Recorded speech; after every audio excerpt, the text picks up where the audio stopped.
काश्मीरमध्ये तुफान बर्फवृष्टी होते आणि या बर्फवृष्टीमध्येच नववर्षाचं स्वागत करण्यासाठी मोठ्या संख्येने पर्यटक आलेले आहेत। गुलमर्ग असेल किंवा सोनमर्गमध्ये मोठ्या संख्येने पर्यटक दाखल झालेत। बर्फामध्ये खेळण्याचा आनंद इथे पर्यटक लुटताना दिसत आहेत। हिमाचल प्रदेशातील स्पितीमध्ये सुद्धा मोठ्या संख्येने पर्यटक दाखल झालेत। या बर्फवृष्टीमुळे अनेक रस्ते हे बंद झालेत, तर बर्फवृष्टीमुळे तापमानात सुद्धा मोठी घट झाल्याचं बघायला मिळतंय। त्यामुळे इथून पुढच्या काही दिवसात थंडीचा जोर आणखीन वाढण्याची शक्यता वर्तवली जाते। तर तीन दृश्य आपण सध्या बघतोय।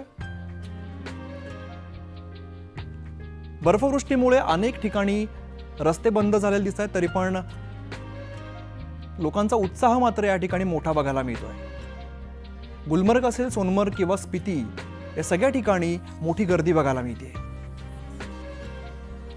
अनेक पर्यटक या ठिकाणी दाखल झालेत, त्यामुळे बर्फाचा आनंद घेताना स्थानिक आणि पर्यटक दोघेही बघायला मिळत आहेत।